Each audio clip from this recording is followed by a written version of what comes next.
Welcome to Sharing My Truth with Mel and Susie, the uncensored version, where we bear it all. We do. Hello, everyone. Hello. Welcome back to Sharing My Truth Pod. We're broadcasting live from London. And here's a cute little friendly reminder to share your truths with us. Share your truths with us. Go to sharingmytruth.com, sharing at sharingmytruthpod on the socials, and leave us voicemail, emails. We want to hear from you guys. We'll talk about my story today, and then I want to hear your guys's.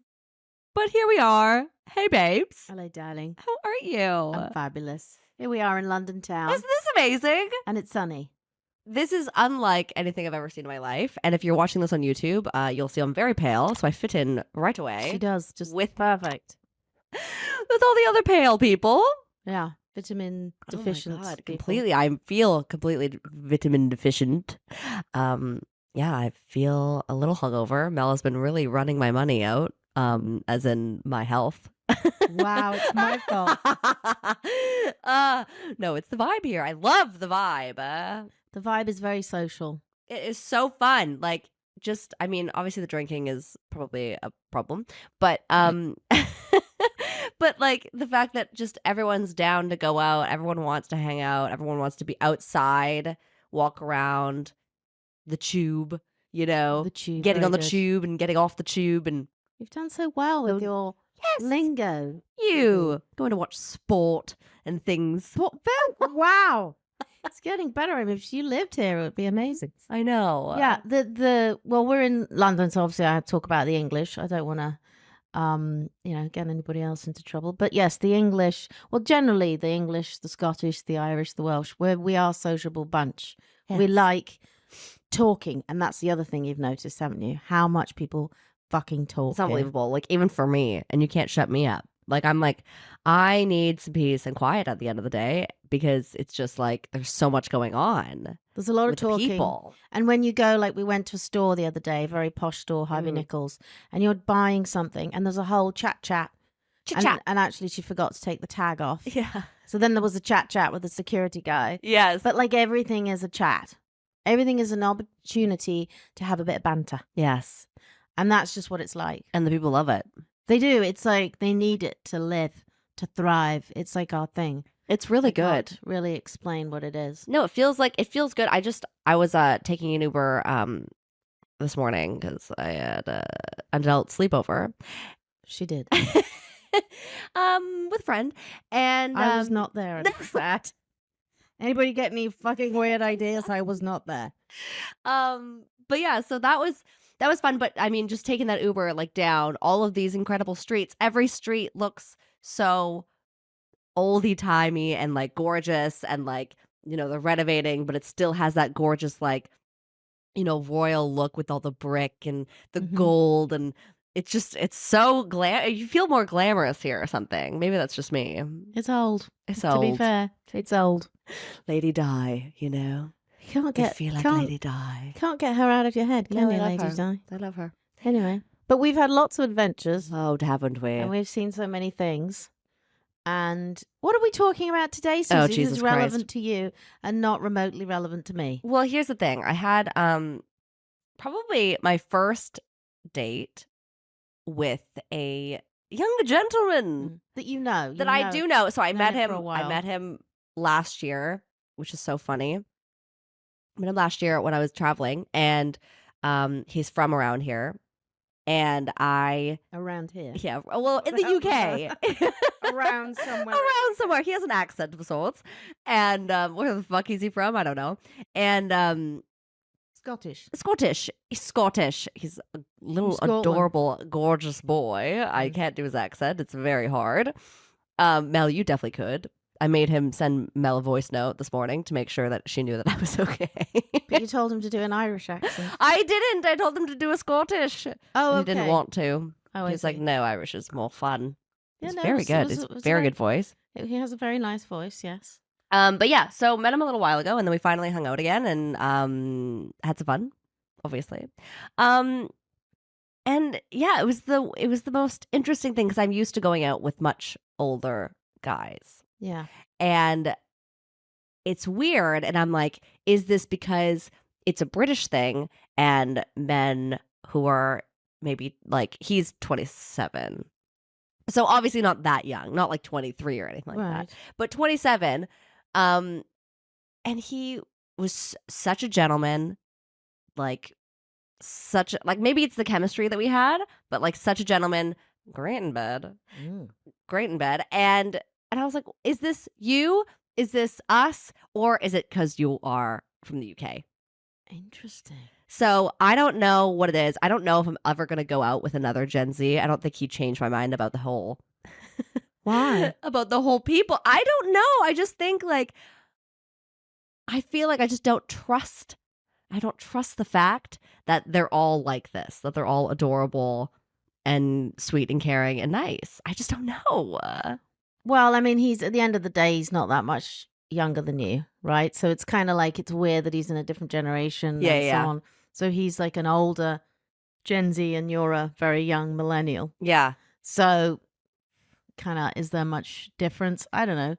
But you know, he's in your sort of age group. It's just that you're used to older men who are more established and a different part of their life. So they obviously probably socially do different things and they're different and all that. It's just so interesting because if I went back to Toronto and I was like, you know what, this guy changed my mind, I'm going to start dating younger guys, in quotations, guys who are like 27 or like my age. Like, I hate those guys. They are so annoying. So it's like, what is it about? Is it here? Is it the UK? Are all cutie patooties like 27, 28 or like 25 guys who are like, oh no, I'm actually a very nice person and I don't just want to hook up, or I'm actually like care about you. Do you know what I mean? Yeah. Or I actually still have like chivalry. Yeah, exactly. Where it's like none of the Toronto guys that I've met that are younger than me have reminded me of this guy. So what are they like?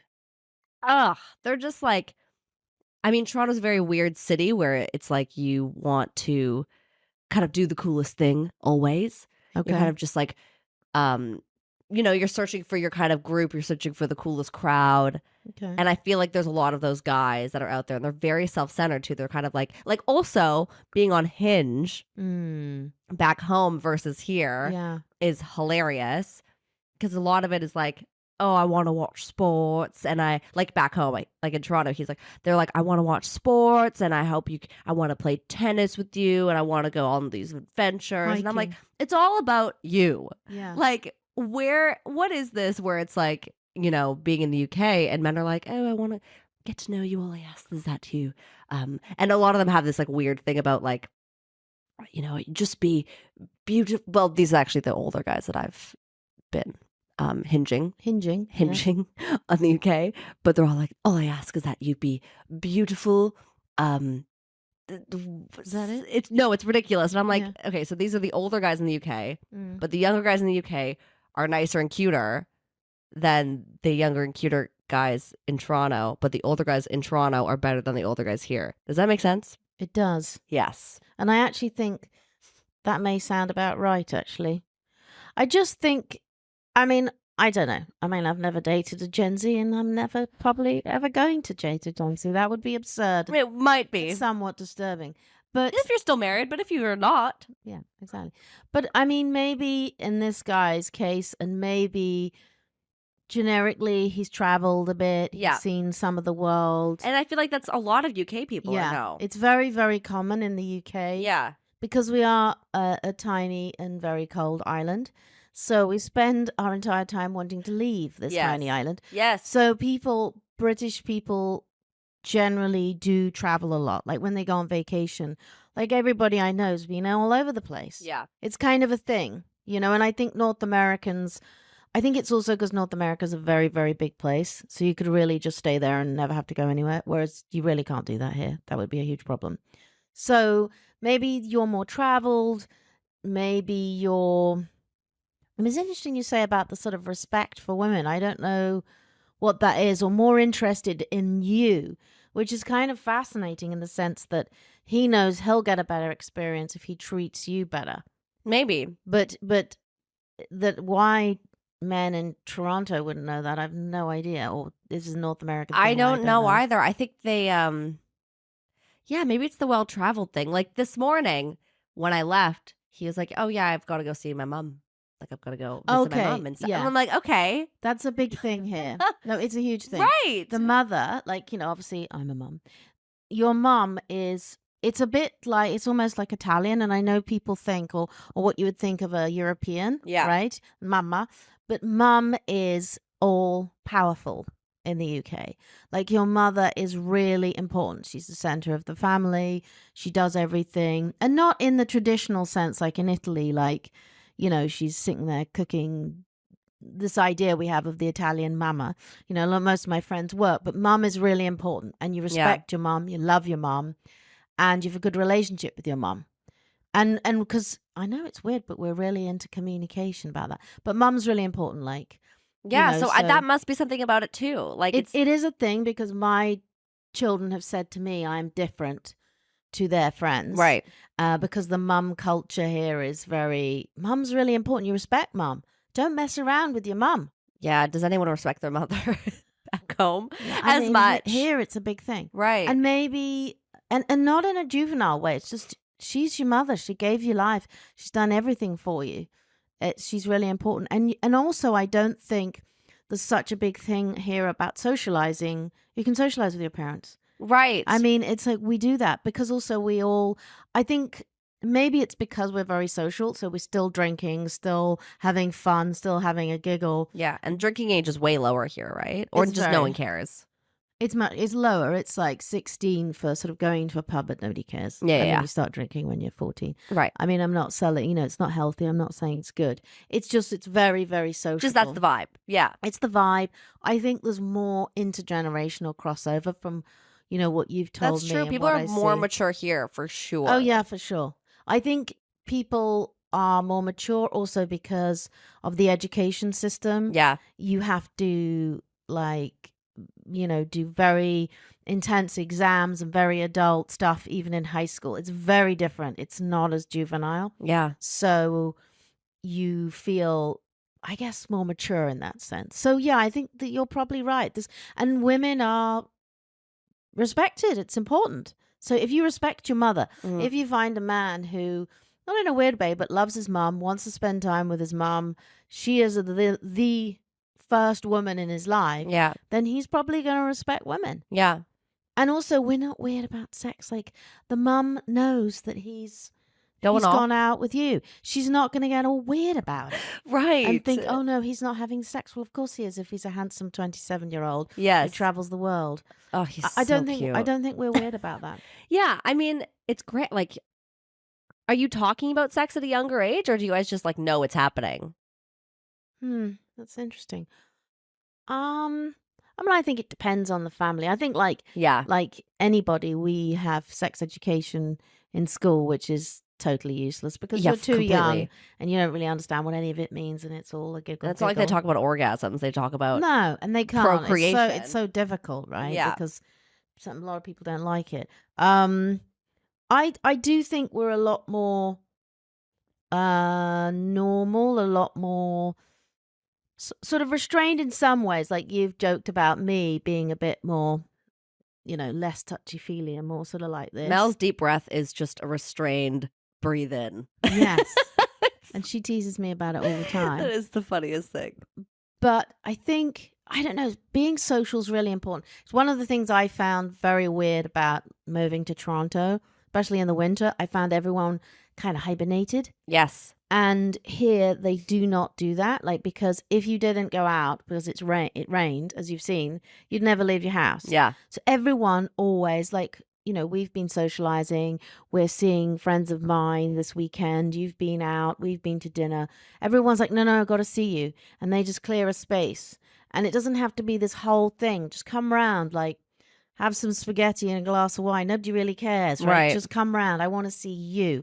It's not about this whole performance of having the right food and the right this and the right that. Does that, like, people are kind of prepared at any moment for somebody to drop by and have a glass of wine or a cup of tea. That's so nice. I mean, I'm not saying you just drop by to people's houses. You make arrangements, but, because obviously that's, people are busy and I'm not doing that. But no, it's just not a big thing. Oh, you're Yeah. a couple of people coming over for dinner. Okay, fine, great. We don't have to have this whole, let's organize this 8 weeks in advance, which I find North Americans are a bit like. Yes. So maybe that in turn affects everything. And maybe just you're talking about this 27-year-old guy. He's probably just a lot more mature. Yeah. And this idea that, you know, he's like sort of restrained or conservative or not in touch with his emotions, which is what I think a lot of people think British people are. But that's a certain kind of British person. It's not everyone. Like you're thinking King Charles or the royal family is like every British person. Well, of course they're not. Yeah. They're actually pretty friendly on the whole. Yeah. You know, It's pretty amazing, the people here and the amount. Okay, but can I just say the Go amount ahead. of Go ahead. the amount of not let me just say it. The Go amount on, of then. ugly people that are in London. Everyone's going to love you for this. I know, I'm going to get fucking killed. Here's the thing though, you go to Toronto, there are beautiful people everywhere. And so I always have to be on my fucking A game of looking great, because that one day you don't look great, you see everyone you know. Yeah. And so here, there's something about people's faces that are much like less symmetrical or something. It's the weirdest. You see, I don't know. I mean, I wouldn't say I'm gonna get fucking the- killed. Brits are innately attractive people. I mean, that's not what you think in your mind. Although London is difficult because London is a really multicultural place. Yeah. But you look at people all the time. I don't look at them. Maybe that's You're why I right. don't look at them. I don't look at people. I'm not really interested. Sorry. But I don't look at people, so I don't notice. But I mean, I would say, I mean, look, if you went tomorrow to Madrid or Rome, you'd be like, wow, everyone's beautiful. Right. But it's not just that physically the way they look. It's also just they take a lot of effort in their appearance. Yeah. Well, I mean, everyone's dressed better here than they are Oh, you think so? in Canada. Oh my God, yeah. Yeah. Everyone's wearing the top of the notch custom suit. It looks gorgeous. Yeah. Like, looks great. All the men are just dressed to the nines, which I love. Man in the suit.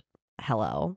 But yeah, everyone's and so I was just like, I was expecting a lot when I came here. I was like, I'm gonna find a man in a day, you know. I'm gonna just you just know you don't know who you're gonna talk to. But I was like, I don't really want to talk to any of these guys. Wow.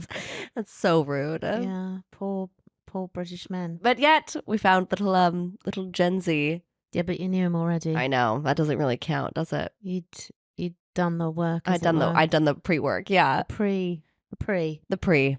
Yeah, I mean, I don't know. I don't think, and I'm saying this, and nobody gets upset. I am British, not fully And Mel's British. gorgeous. That's very sweet. Maybe I'm not fully British. Maybe that's what it is.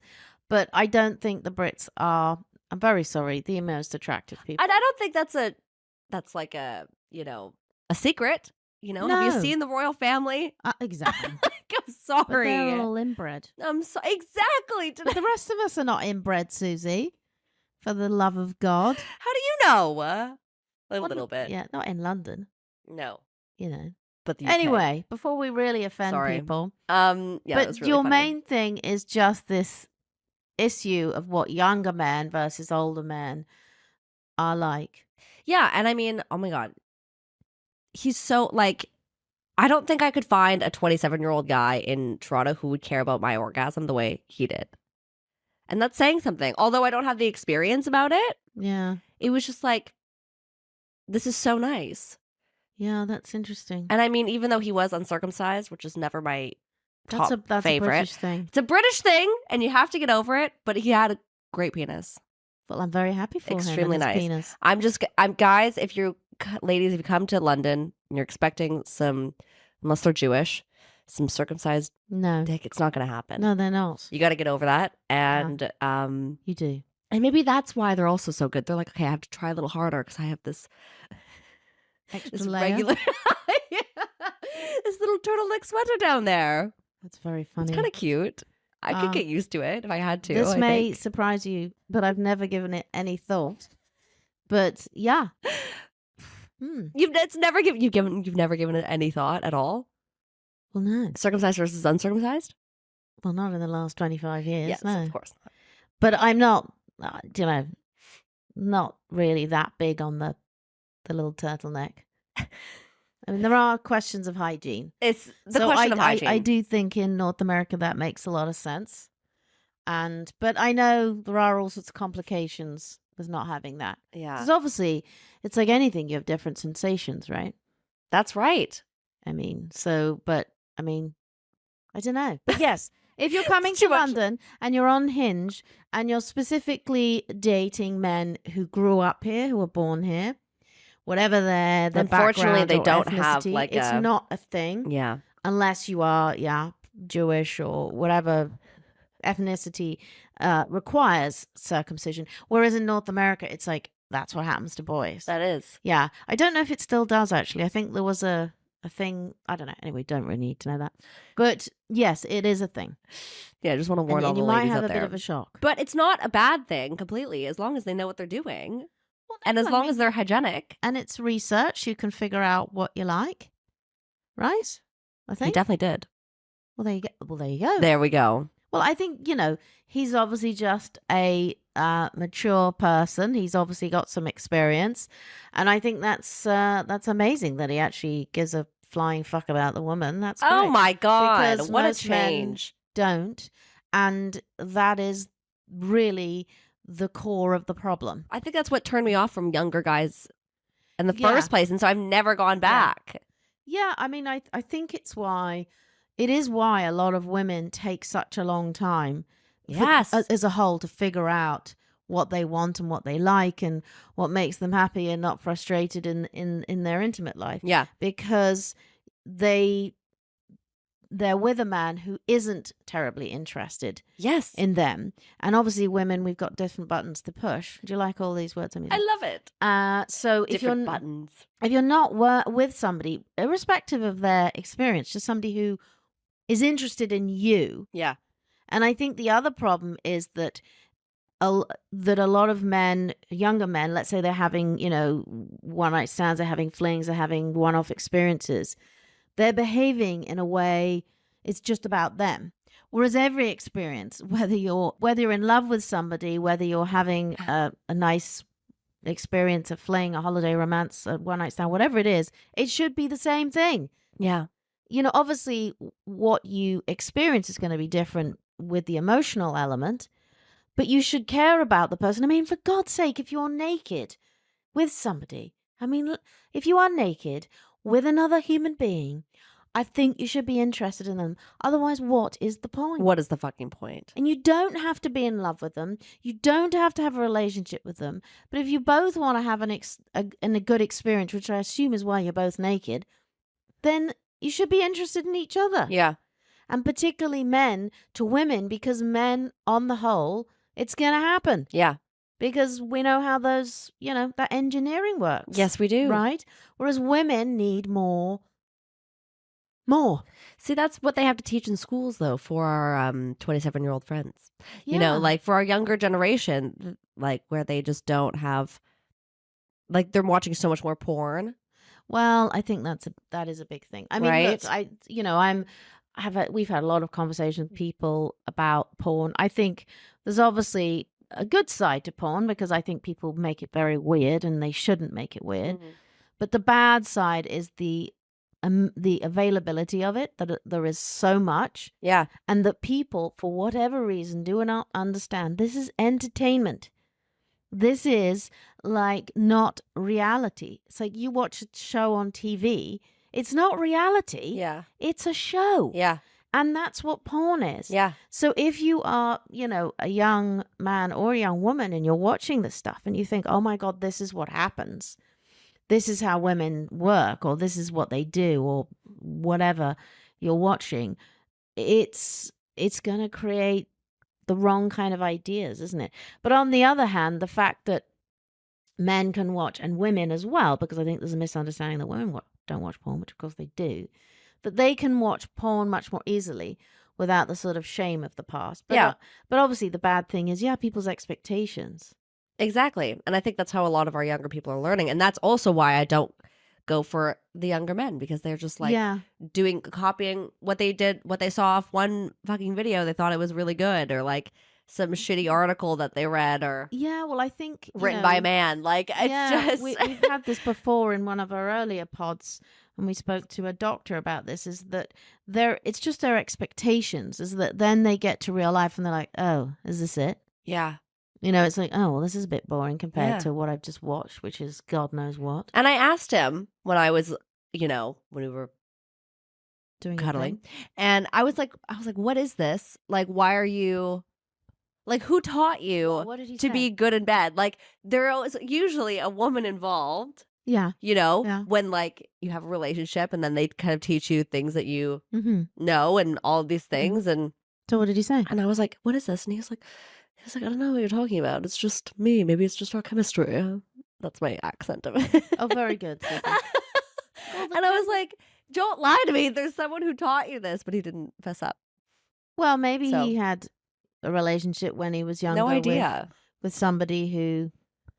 I do think that's actually very important. I've talked about this before. If you're lucky enough when you start on your intimate journey in life, Lovely.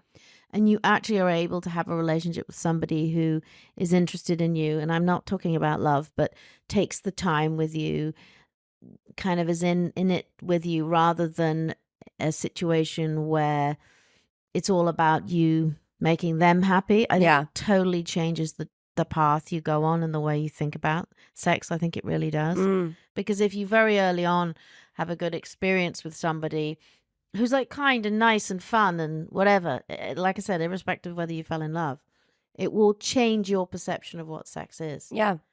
If you have a relationship early with somebody, and I would say this about myself, who's a little bit controlling and who's really not terribly interested in you at all, it changes the path you start on. Right. And the way you view sex, I think, definitely.